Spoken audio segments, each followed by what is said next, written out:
Hi everyone, thanks for tuning in today to our live panel discussion all about resource management and how your firm can unlock growth by maturing your resource management function. I'm Lindsay Lovell, I'm the head of marketing at Dayshape, hosting the webinar today. If you don't know Dayshape, we are a resource management software provider, and joined today by two industry experts in their field, Allison and Jim. I'll let you introduce yourselves. Allison, let's go first.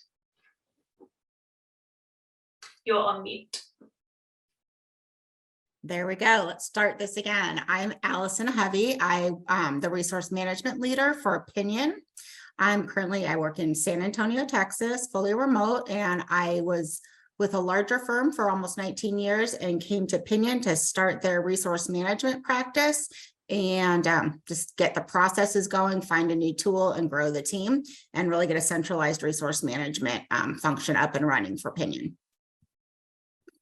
All right, and I'm Jim Boomer, CEO of Boomer Consulting based in Kansas City. And let's see, I've been at Boomer 17 years, CEO for about 7. Prior to that, I actually started my career with Arthur Andersen and Bearing Point.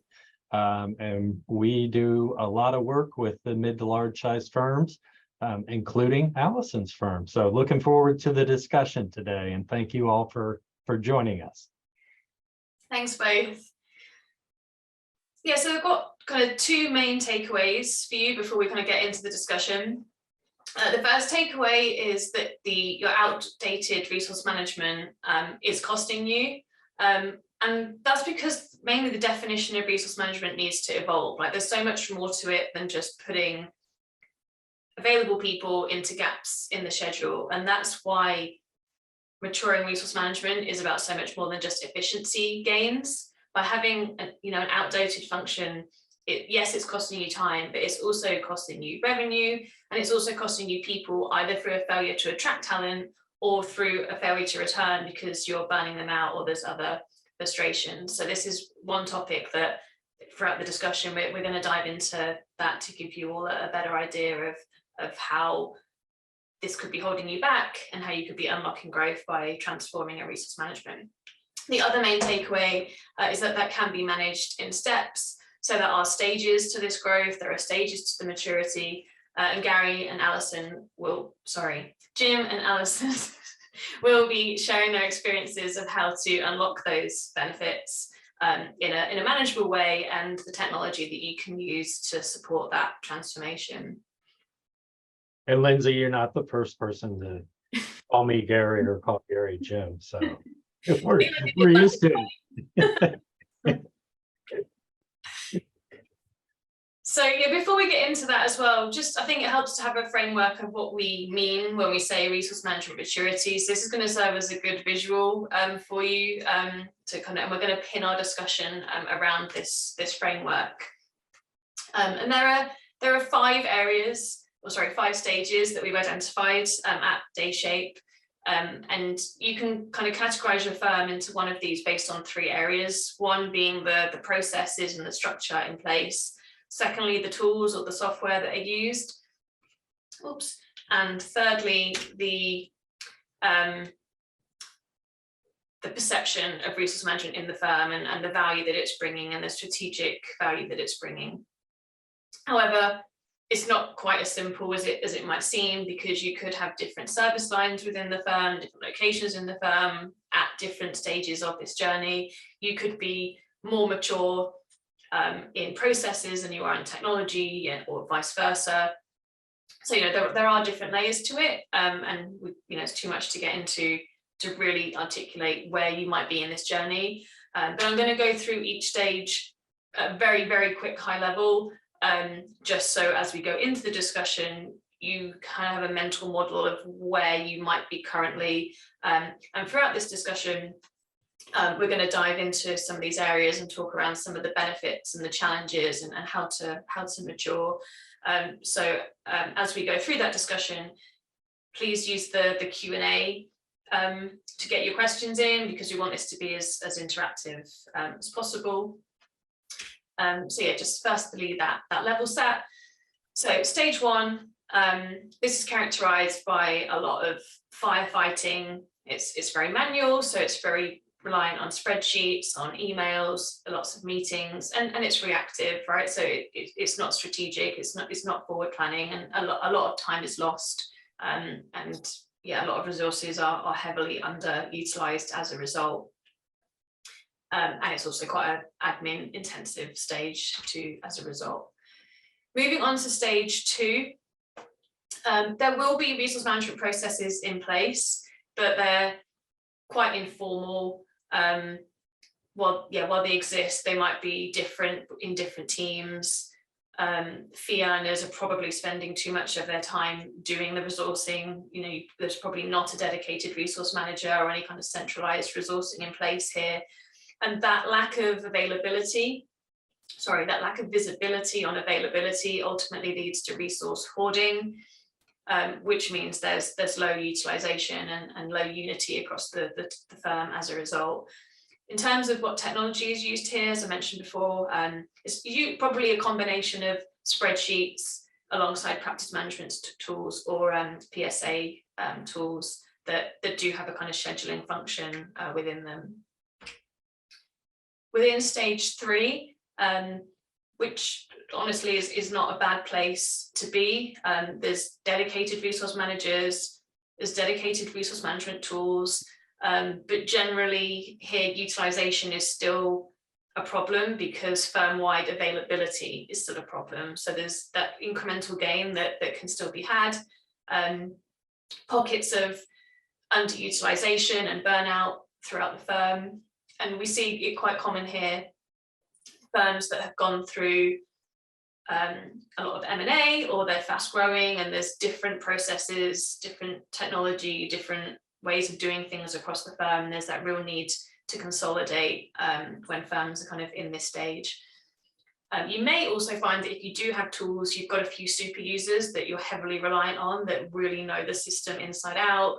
They know how to get that system talking to other systems when it doesn't really want to talk to other systems because they know the workaround, or they've built their own workflows and workaround, but that's not scalable and very few people actually know how to do that themselves.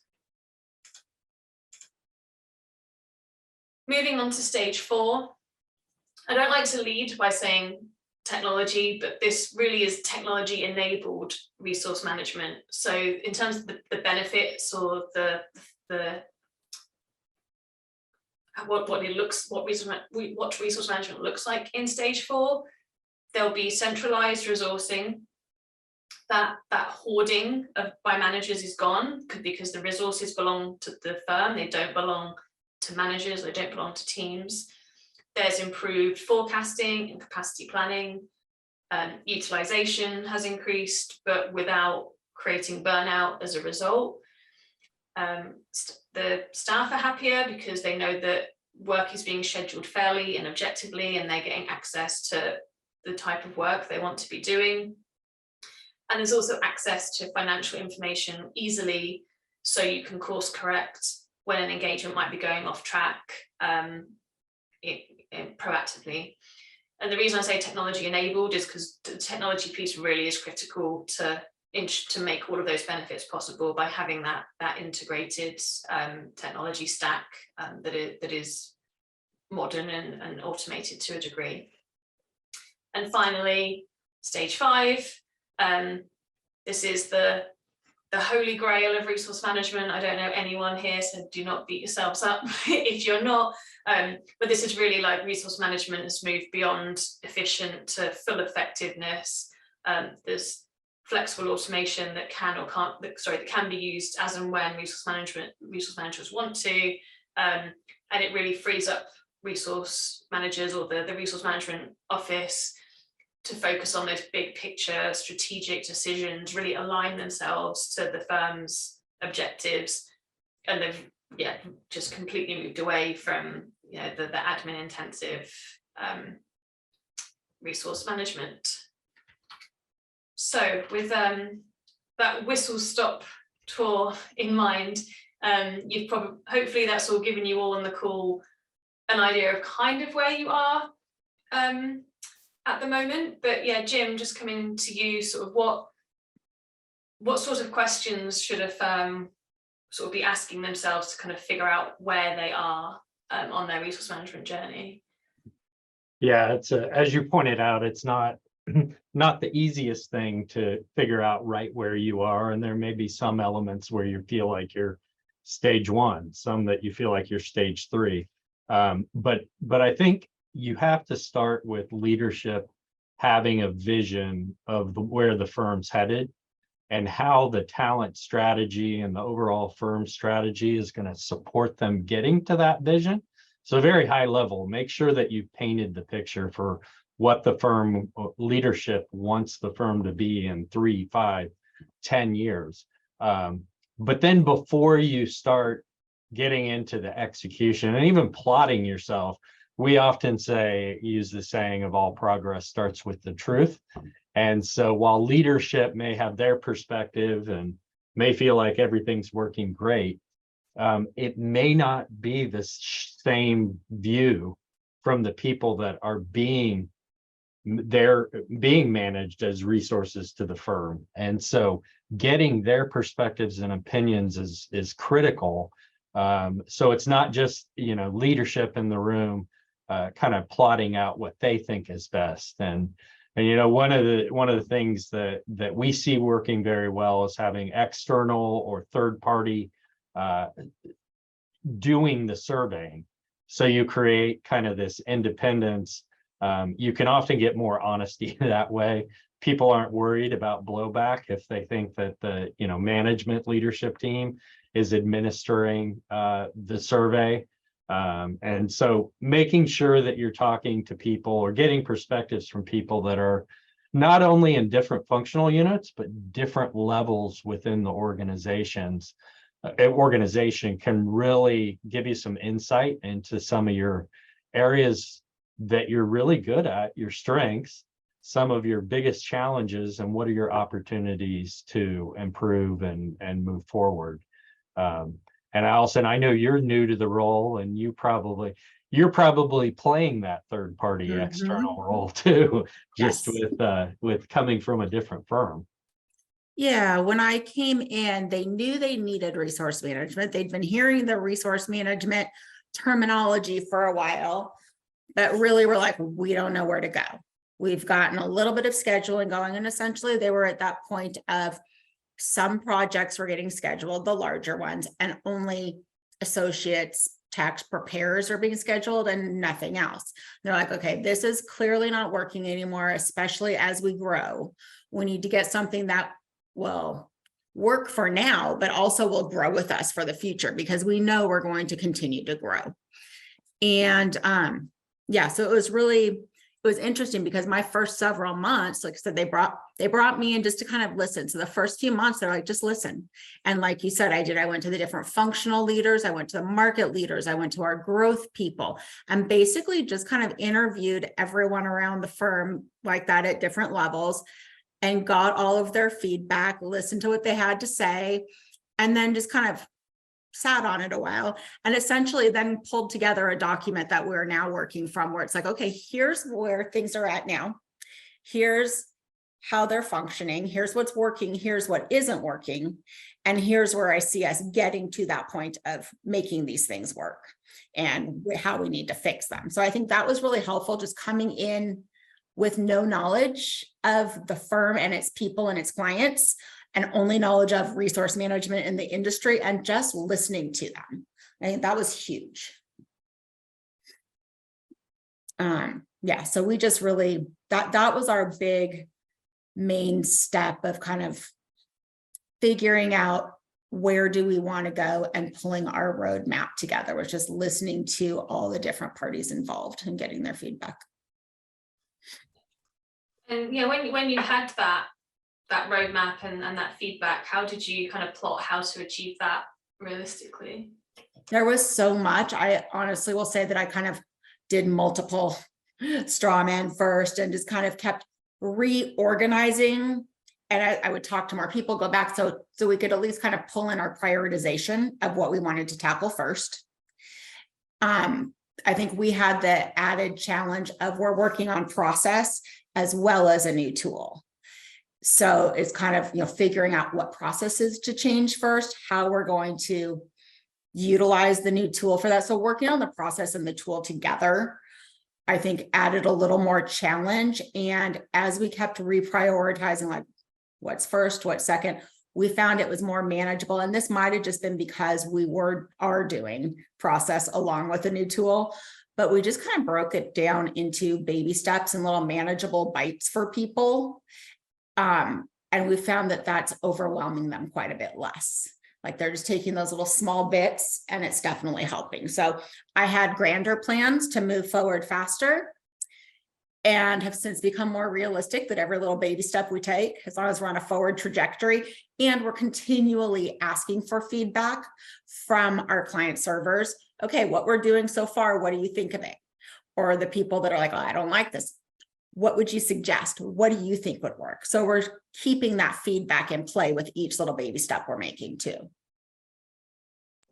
Okay, thanks. I think, yeah, and speaking of baby steps, then let's go through each of these stages by one. Let's see if I can go back. There we go.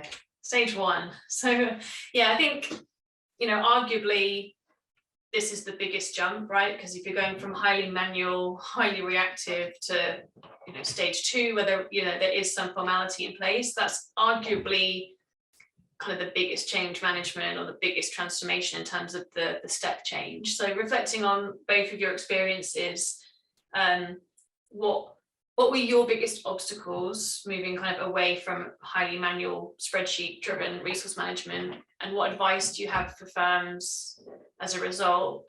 Yeah, Allison, let's go to you first. So our team, I came from a very, very developed resource management team with clear processes across the firm, enterprise scheduling. I came into a very immature scheduling process, and it, half the people used it, half of them didn't. We had people that were pulled from admin it was more that they were doing data entry than actual resource management, but then just kind of looking as they grew and as they were trying to do more and dig in more and really not just that plug and play, but really start trying to match people up, they're realizing they had so many different spreadsheets, none of which matched. People were going crazy trying to keep them updated. And so one of my big things is even just talking to the schedulers right now is, okay, as they complain about all their spreadsheets and tracking, it's like, okay, this is why I think like getting it set up, doing that initial cleanup in the tool, getting it set up, and just really kind of showing them how important it is. Once we get that data in there accurately, they can get rid of the spreadsheets. And I remember getting rid of the spreadsheets. And I think it's like a 1 to 2 year process, trusting that you can get rid of your spreadsheets. But so I think that's been the big thing, is just really making sure we're setting it up the way we wanted in the beginning, so that it will capture all of the information we want in Dayshape and we can report out on it. And already, we haven't been in it that long, but already they're like, oh, we can look at this instead of this spreadsheet. And so we are starting to really use those reports by getting all of that data in there. Yeah, and if you think about what kind of kicks off people starting their journey along this model, regardless of what stage you placed yourself today, it's often firm growth. Like your complexity grows, your team grows, your client base grows, and most firms recognize at some point we need more of a one firm approach, start to eliminate these silos. And spreadsheets are one of the biggest indicators of silos existing. But you're often working against history of when they were in a simpler model, and you'll have leaders and managers saying, well, this works great for me, why do we need to change it? So it's really the project team and the resource management leaders' job to change that mindset. And part of that is answering the why questions for them. So Allison, I agree. We often tell people you got to slow down to go fast. And part of that is bringing the process in with the technology and really focusing on change leadership. So why do we need to change, and why will this be better? And so, starting to share those success stories over time and showing the results starts to slowly chip away at the old way of doing things, and including the spreadsheets.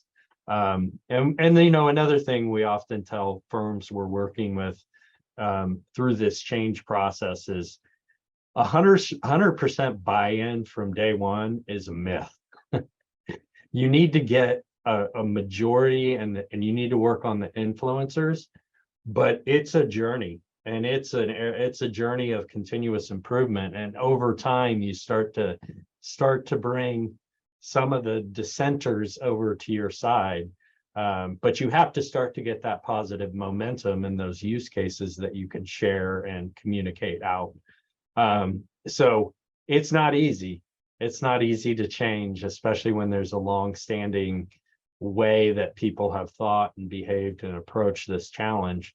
But with the firms that are on this journey, and Allison could probably attest to this, there is a ton of benefit that probably a lot of firms don't even know. They don't know what they could get if they untap this potential and moving to true resource management and stop just looking at it as scheduling.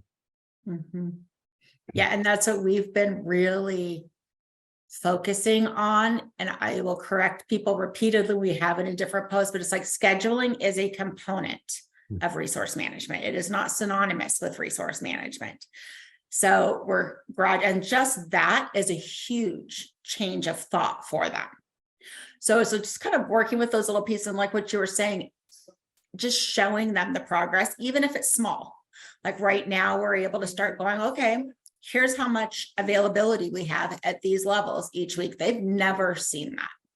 So even though we're still getting up and running, even though we're still got a long way to go, just those little bits where you can start showing them, here's what we can give you back from doing this. And then continually, the more I'm finding that they are in the tool, the more questions they have. And then we're like, yes, that is what we're working towards by doing this. So it's just those little bits, and constantly showing them that little bit of benefit, I think, just makes them think more and gets them more buy-in. Because what I found is, even though I have so many people that are so eager to get on a new tool and to get on new processes, it's scary learning something new or changing how you've already done something. So even those ones that are really on board, you still have to manage them and kind of coax them down the right path, I think. But as you do that, it's like word starts trickling out. So you start getting more and more buy-in that way too. Yeah. So and one thing I'd add to what you said, you used availability as an example of the successes, but I think starting to measure some of those things that show that resource management is beyond where we plug a person into a hole and do the puzzle, but looking at retention rates. If you're early in the journey, you may want to start starting with employee feedback, because it may have not filtered through yet. But starting to think about the broader impacts that this can have on just your team members' fulfillment with their job and enjoyment and morale and all that, which are all the things that make them want to stay. And so there's a lot you can celebrate but you got to measure it. You got to identify what those KPIs are, and then measure it, track it, and then communicate it out.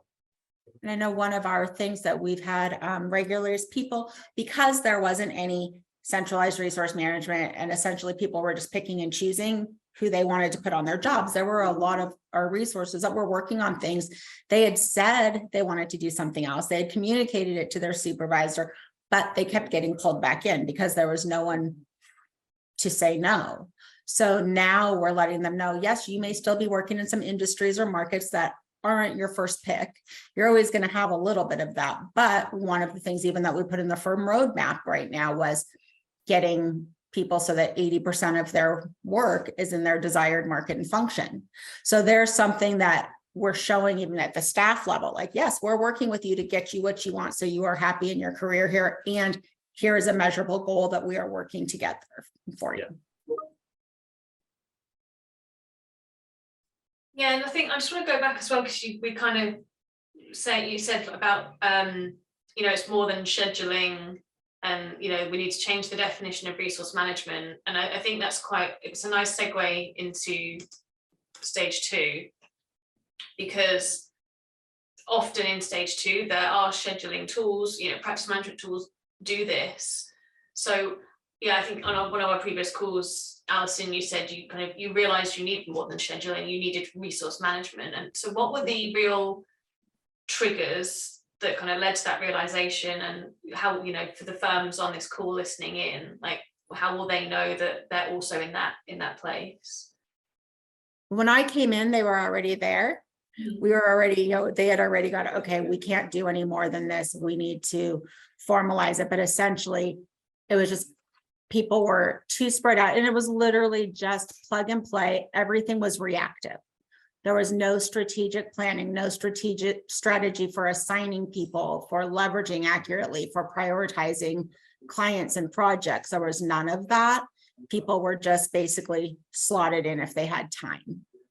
And that no longer worked, especially as we continued to grow. Yeah, and I think it's important. Like I mentioned visioning and having leadership in, but it's not just like the exec committee coming together and figuring it out. You have to have the leaders of multiple areas to get to true resource management. You need the folks that are leading performance management, talent management. You need the service line leads giving their input and building a solution for a better future together.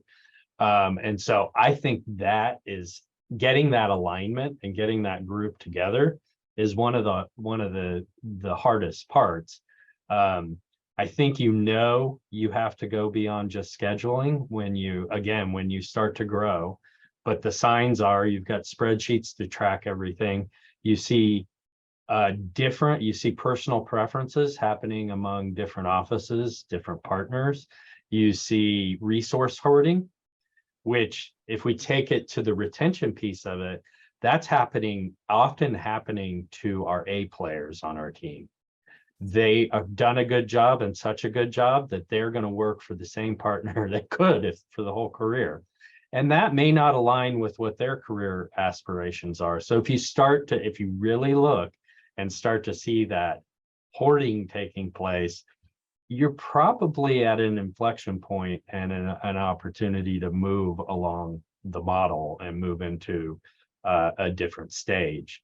And, you know, we've already alluded to this, but technology and the tool is truly the enabler and the accelerator to change. But it doesn't fix everything by itself. So you've got to do a lot of the prep up front, look at the process, look at proactively think about where the pushback's going to be, why is it going to be there, and then start to have the answers that you can go to people. And you know, Allison, you and I have talked about how big accountability is on this too. So even once you come up with the steps, it's not a one-time event of roll it out and tell everybody we're using this and this is how we're doing it. You have to nudge people and bring them along the path. Yes. And yeah, no, you definitely do. It's just those little, again, same thing, those little bits at a time. I know the other thing that made it very clear too, I think, is when you start seeing people in certain offices working on projects that they really shouldn't be on because they're too experienced, or again, that's not what their career path is, but they're getting kept in that little section and just kind of given that specific person's work, and they're not growing. There were several people that did leave because of that within an office that we had some issues with. And so it really is, it's like that siloing and hoarding, I think, is just one of the worst things for retention, and that's where we need to get in there and be able to say no, but here's why. You know, here, we can't give you this person, but we can do this, and here's why. And it's kind of like continually bringing it back to how it's going to help them. They're saying they don't have enough people at this level. Well, let's get them there, but we can't get them there until we look at the whole picture and have all of that information in front of us. Yeah, that centralized resourcing is the kind of key component of firms that are in stage 3.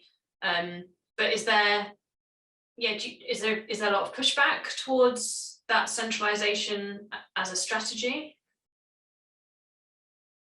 I don't feel like we are getting a lot of that. We're getting a lot of people. It's kind of split. There are the people that have worked the lack of system to their benefit and have the teams they want, all of their jobs are covered. We get more pushback from them, which I'd expect. But there's also a lot of excitement because people that have seen, where there was just no visibility. We couldn't fix things. We couldn't get stronger teams for the client. We just had to make do because there was no visibility. Now with this data, like before, like the last scheduling tool, all this data is very time consuming, all this data to get it in there, and we couldn't report out on anything. And so now, again, I think it goes back to, even if the tool is not fully developed, the process isn't mature yet, it's just continually showing them and redirecting them. This is what we need to do, and this is why. But it's interesting is it isn't an overnight. And that's, I had a couple of existing people when I joined that were like, I can't wait till we change process. I'm like, yeah, it'll be great, but it doesn't mean things are going to change overnight. Now you're telling those people for the next year or two, you're explaining why we're doing it, how it benefits the firm, why we're doing enterprise scheduling. So it's just, I think once you get those things in place, now it's a matter of just really reiterating the benefit to them and why.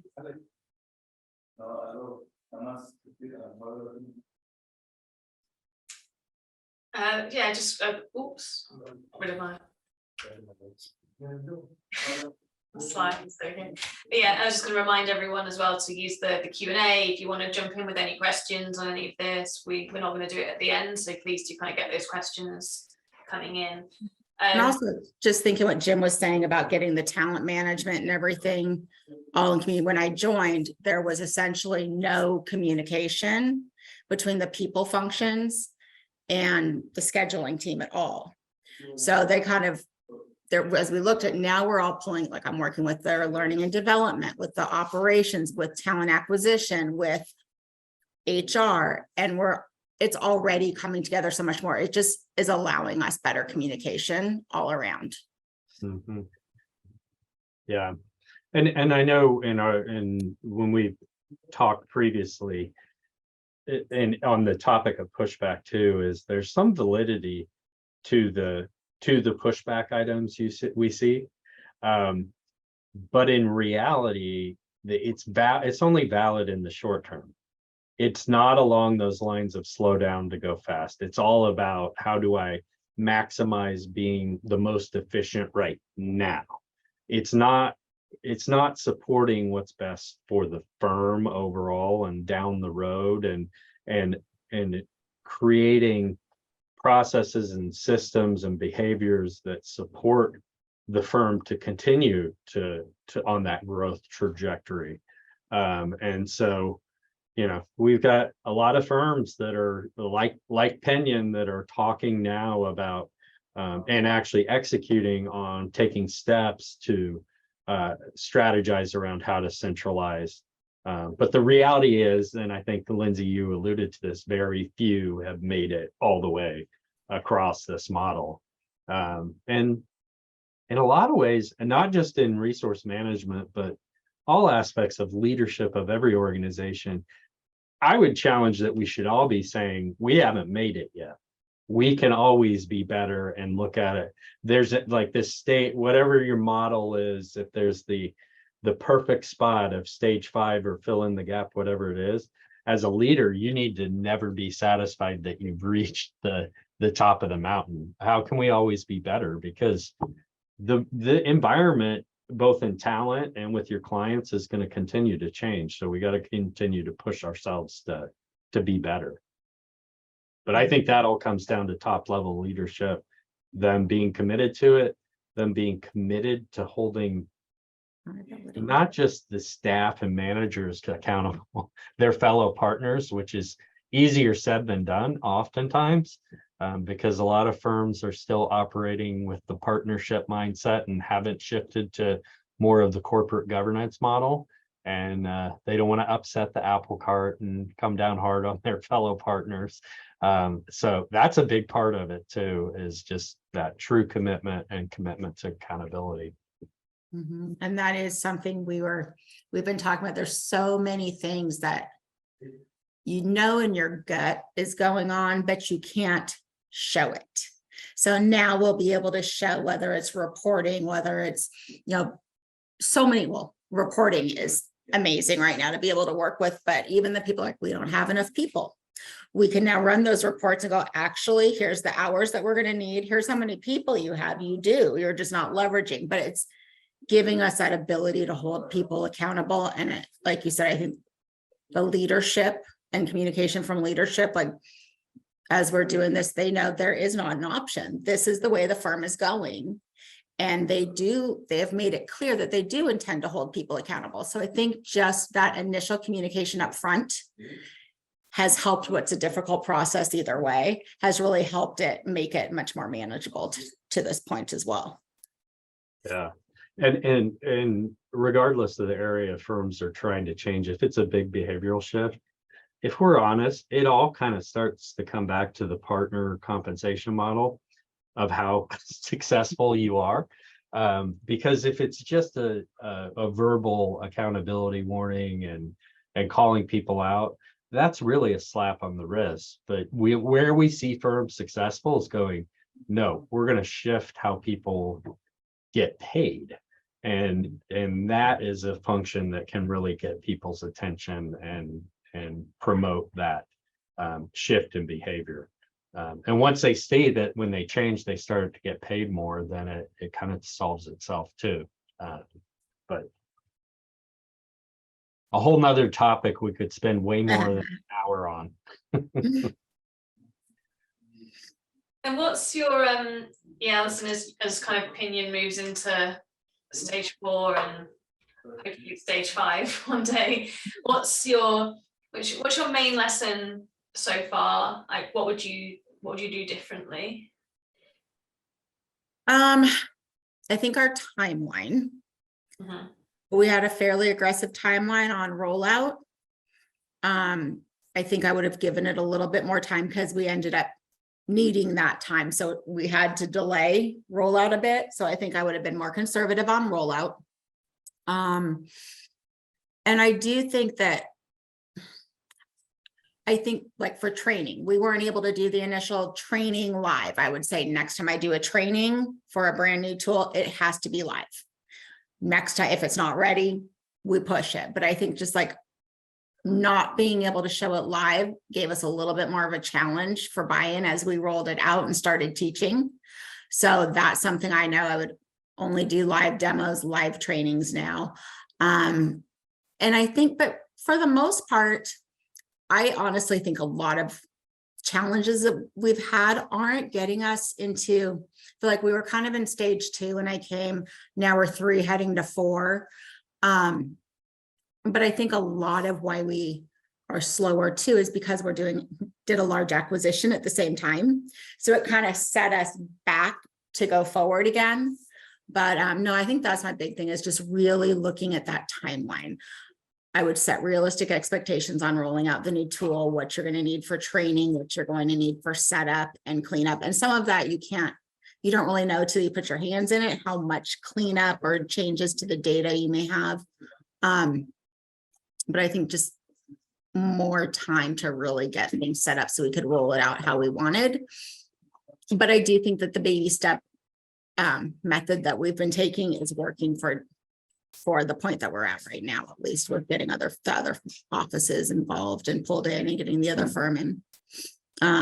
There's was so many inconsistencies with their scheduling as well and another tool. So now it's kind of regathering all the different factors together to figure out what we need to now go back and kind of look at the firm that we acquired. What did they do? What are their problems? And kind of getting that initial information again. But no, I think that's the big thing I would do different though, is give us more time up front to be ready. Okay, yeah, we've talked a lot about like the process, but of course to kind of get to these stages, the other really critical thing that firms need is at least one resource manager to really own this. I know you're doing hiring in this area now, Allison, but what does a good resource manager look like? What skills should firms be looking for when hiring this role, especially if it's for the first time? I think the biggest thing that I've learned for a resource management role is that it's the success skills, the soft skills that you can't teach that are the most important. I think originally when we filled one of our earlier roles, I was more interested in looking at someone who had the same industry experience, but I'm finding that it's that personality, the ability to be able to talk with people, explain, teach, encourage, show them where we're going, be able to tell them, no, we might not be able to do this, but here are these options. So just really someone who can think outside the box, someone that can communicate and feel comfortable talking with leadership at whatever level. People that know, everyone wants black and white. And that's where we had a couple of people I really had to change. I'm like, again, you can roll out process, but nothing's black and white. There's always going to be those nuances. And you need someone who really can think outside the box, dig in, find other solutions, and be able to present them in a way that people will accept. But I think those kinds of things are much harder to teach. And being able to be in that fast-paced environment, or being the one that might get, someone with less patience on the phone just because you're in that role, you can't give them what they want, so they may not be their most pleasant. So I think someone who's got not a thick skin, but can understand that it's not personal. And they are your clients, you're making them, as happy as you can, but the whole firm is your client also. So let's work together. So I think it's definitely those soft skills that are the most important. We have someone coming in that has definitely different industry experience, but she understands, do they understand resource management? We had several I've scheduled surgery appointments. I've scheduled deliveries. So it's more, do they see that whole resource management picture? Do they see where we're looking at utilization, how we're looking at industry expertise? Do they understand where we're going as far as even some work will go offshore? So how are we going to more quickly develop the new people that we have? It's just people that can really think and dig in there as part of the process and partner with the client service teams. We have a lot of people aren't comfortable, I don't think, talking to a partner or telling them, they can't have exactly what they want, and being able to communicate with that. So I think you really need someone with a strong personality that way, but in a congenial manner rather than someone who's too authoritative, because I think that kind of goes, we had someone doing that, and if anything, it kind of led people away from what we're trying to do. We want to teach, show them that we're there to help them. So yeah, I think the personality for someone on a resource management team is critical, and it's tough to find, because then you need someone that also has the technical skills and can understand the industry that they're working in and can learn it. Yeah, I think we all prefer to be led towards the future rather than pushed. You get in a defensive stance when you're pushed. And I think taking too aggressive a stance, it's a balancing act. You got to be somewhere in between. But if you do that upfront work that we talked about earlier of getting ahead of where the pushback's going to be, what are the big obstacles, and you explain it in the terms of why, you can move people and truly lead them where you want them to follow you. Rather than just pushing. But it's a hard skill, and I would agree with you. So mindset's a big piece of it. The success skills is a piece of it. The confidence and personality to be able to stand up and deliver difficult truths and do it in a professional, productive way are all important skills to the role. So again, basically a unicorn, right? We all want unicorns. Yeah, I can't believe our time has flown by. We are basically at the end. So I just want to wrap up with kind of how Dayshape is supporting firms like Pinion on that journey. At the start of that, it's an AI powered tool, so it has assisted scheduling, and what we mean by that is that it matches the traits and attributes of the resources in the pool with the requirements of the engagement, and just gives everyone a suitability score based on completely configurable traits. So that just speeds up that scheduling process. It makes it, a little bit faster, and also helps ensure that the decisions are objective, and they are fair. And there's that firm-wide availability view while that is happening. The on-demand automation essentially is the same process, but it automates it. So where this is really powerful is for things like graduate intake, where you've got a huge pool, no history of what those grads have worked on, and typically that would be an incredibly time-consuming process. So automating that, for example, is a good use case. But the point here is that it's on demand, it's flexible, so you can still pick and choose what you want to manually schedule using the scheduling and what you would like the automation to do. And it's not a black box either. It tells you that when you run this automation, it will tell you what it has and what it hasn't been able to successfully schedule, and with how much confidence as well. So it really is that assistant. And then moving on to the full kind of always on in the background, but that's not really used like that. That on-demand piece is where there's a lot of value to be had. And yeah, with just kind of wrapping up kind of all the discussion, kind of the areas where Dayshape's unlocking benefit is really in that streamlining processes, sharing resources, reducing the number of meetings and emails. But it's not just about agility, it's not just about efficiency. It really is helping that strategic decision making, the confidence in the decision making, faster reporting, less double keying, retaining staff because you are putting them on work that aligns to their career goals, that it's fair, that there's a level of autonomy there, that there's a level of variety there for trainees. And finally, and definitely not least importantly, the increased revenue opportunities from that visibility around budget to actuals, reducing unwanted non-chargeable time, and maximizing utilization. That is an incredibly fast overview of Dayshape. So yeah, if you would like to know any more, you can pop over to our website. There's lots of product information. There's some videos you can watch in your own time to better understand the product. But yeah, of course, if you would like to speak to us one-on-one, just head over and request a demo. Any closing thoughts, Jim or Allison?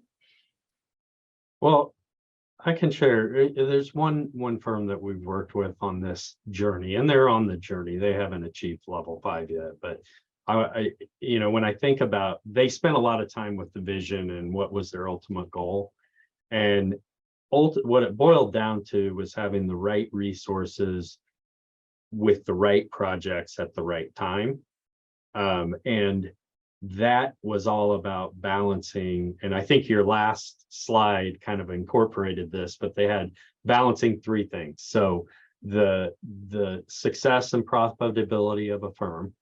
We're all in business, we need that, or we all of us don't have jobs. We got to balance that with the client service. The client point of view always needs to be at the center, but you also have those internal clients. So the third aspect is that employee growth, satisfaction, and aspirations. And I think if you have that mindset of that's the picture of what we want, then that helps you to kind of figure out the baby steps, as Allison said. So this is a complex area, and don't let the complexity scare you into no action, and start moving and chipping away and figuring out what the next steps are. Thanks, Jim. And I'm, like I said, we're on our journey still. I will say we have Well, for Dayshape, we have had a great time working with Dayshape. You know, there are always those little bumps and hurdles to get across as you're implementing, rolling things out, but I look forward to working with Dayshape because I know that there are already things since the time we started that we have asked for as enhancements, or hey, this would be good. And we've been, you know, they've been working with us, developing it, getting feedback. Dayshape has just been so responsive to our needs.